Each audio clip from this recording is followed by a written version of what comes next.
Hello again guys, it's Carly from the Poetry of Nice, and today I have my top 9, I think it was, free online reseller resources that you should be using. First things first, welcome. If you are new here, this is a channel all about reselling online. I currently sell on Etsy, eBay and Poshmark, and I personally do that while being a stay-at-home parent to 3 boys, 5 and under, so super busy days, and this is just a job that I do basically that can weave in and out of my everyday life and bring in an extra income for my family. On this channel you're going to find everything from haul videos to sales videos to tips and tricks and day in the life and all kinds of other cool stuff in between. So if that sounds interesting to you, please do think about hitting that subscribe button down below, and don't forget to say hello in the comments so that I can say hi back. Okay, so what I'm going to share with you in this video are a bunch of reseller resources, online tools essentially, that are completely free and that I have been using personally, most of them for a long time now, and a few of them that are new to me that I wanted to share with you as well. So I'm going to give you a very quick breakdown of each of them, and I will of course link all of them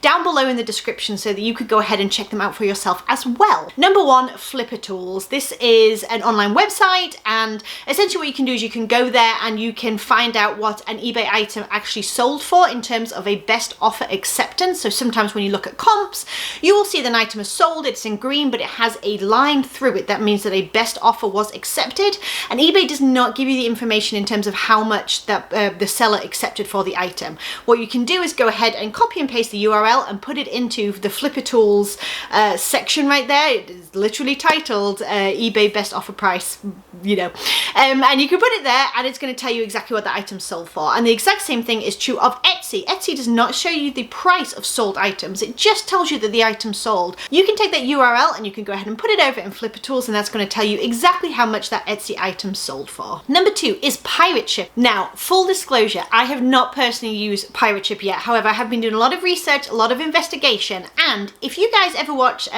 Katie and Vicky, it's Katie Silverberg who won one of the eBay Shine Awards. I will link their channel down below as well in case you want to check them out. Awesome channel. They have been talking about Pirate Ship for quite a while now. Essentially, Pirate Ship is a software that you can download, and it helps you to get cheaper USPS shipping. It's a way to save on your shipping costs if you're offering free shipping on your item. I wouldn't say much more because, like I said, I haven't used it personally yet, but I would encourage you just to pop over to the website and take a look, or over to Katie and Vicky's channel and search for it there. They have quite a lot of content on it at this point, and that will hopefully give you a jumping off point to seeing if it is a good fit for you and your reseller business. The next one is Vintage Fashion Guild. This is a site that I have been using for years, and essentially you can go there and you can search by brand. Not all brands are there obviously, but a lot of them are, and you can find out things like label history. So I use it specifically for things like union made labels. They have a great visual sort of timeline, as it were, that's going to show you the progression from the beginning to where they're at now basically, and it's a really good way to go ahead and date, or at the very least get an era on your vintage pieces. They have everything from Nike to, like, I don't know, Burberry, all kinds of different stuff, so that you can go ahead and see where your label may fit on that timeline. The next site is Checkerflip. I love this site. So essentially you can search on Checkerflip by your item, like name or description, whatever. You can filter it by used or new, and what it's going to do when you search is it's going to give you some fantastic data in terms of sell-through rate and average selling price. It's literally going to tell you over the last however many months, I'm not sure exactly how long, is it 3 months perhaps like eBay does, I'm not too sure how far their data reaches, but it's going to give you an idea of the recent solds. It's going to tell you what the average selling price recently is for that item, and it's going to tell you by what percentage it's sold in terms of how many have sold from being listed in the last however the time span is. Obviously from that you're going to be able to see if it's worth picking up an item and whether or not it's potentially going to move fast, and hopefully the ballpark average price of what you're going to be able to sell that item for. The next one I'm going to talk about is Title Builder. This is a great resource to help you find out some sort of new and unusual keywords that perhaps you had not thought of necessarily.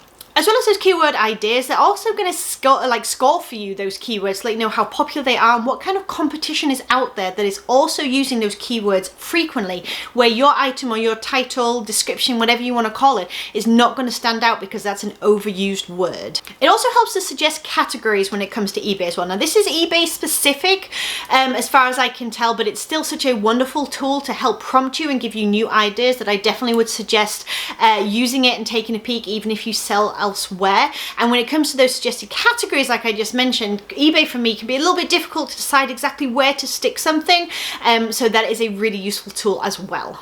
Next one I'm going to mention is Terapeak with eBay. So if you have an eBay store, one of the new things that has come out recently is that you now have access to Terapeak. Terapeak is another resource to give you eBay data and all of the research they've been doing on eBay to let you know how items are selling again. That could obviously make it a really good resource when it comes to sort of comparing it with some of these other sites. If you have an item that is potentially unusual or you're not too sure how to list it or what to list it for, it's always good to have a little bit of an opportunity to sort of cross-reference and sort of take the average or get a better overall holistic idea of how an item is doing. It's also a really good idea to visit Terapeak just to get an idea of what to sell on eBay. If you're new and you're starting out and you're wondering if there's a category that's oversaturated or if there's one that's up and coming, Terapeak does have some of that data that you can kind of sit down and explore quietly on an afternoon, just sitting on the couch or whatever, and maybe come up with a few different things that you are going to be looking out for in the future. The next one is sports logo history. This is a very specific one, but it is one that I use pretty much all the time, so I wanted to share it with you guys. It's kind of like Vintage Fashion Guild, except for sports, obviously, but when it comes to selling either sort of like professional sports gear, whether it be vintage, or even like I sell a lot of the like vintage collegiate sports stuff, this is a wonderful resource for that. So basically you can go in there and you can look by team and you can see their logo history, and that is a wonderful way to go ahead and be able to date those vintage pieces or not vintage pieces depending on what you find out. It does break down kind of like Vintage Fashion Guild does by a visual timeline of photographs of the logo, and it helps you decipher all the little sort of idiosyncrasies of each logo where they've changed. You know, perhaps in the last decade they changed the position of, I don't know, the stinger on a bee. Like, they're really, really small changes sometimes, but this site is going to help you break that down a little bit and notice those little changes and date your piece accordingly. I'm going to go ahead and mention Pinterest in this list as well, only because it's a great resource to gather and essentially collect information. So I go to Pinterest to look up styles of things. They have some wonderful sort of infographics, if you like, where it's a breakdown of like all the different neckline types, all the different types of dress, and it has you can go ahead and collect them all in a board, and that way it is something that you can turn to when you're trying to decide exactly what it is that you're trying to list and how you should describe it correctly. I also go there to get a bit more information. For instance, there are plenty of things that have been made there, like in one single image where you can look through all of the Anthropology brand labels, and what a wonderful way to go and sit down and do a little bit of research before you go out thrifting, if that's something that you're keeping your eyes open for, so that you can get some information, and of course store it digitally so that you can go ahead and revisit it at a later date as well. And the last one I'm going to mention to you is a free resource, although it does have a paid version, so just beware. Yard sale treasure map. I mention this all the time, but people do still ask, what do I use to find all of my church rummage sales and yard sales and things like that? And I use an app called Yard Sale Treasure Map. I've used it now for 3 years running. I do have the paid version. Used to be 99 cents. I think it's up to $4.99 now. To me, it's worth it. Here's the difference between the two. The free one you can use like a day or two in advance of Saturday, yard sale day, whenever it is you want to go. So you can't plan out throughout the week, but some people don't need to, and that's okay. The paid version also allows you to sort of filter it, if you like. So I filter church rummage sales by a certain color, so that when I'm looking at everything I have to choose from, I can go straight to my church rummage sales and plan those out as my first stops on my sourcing day.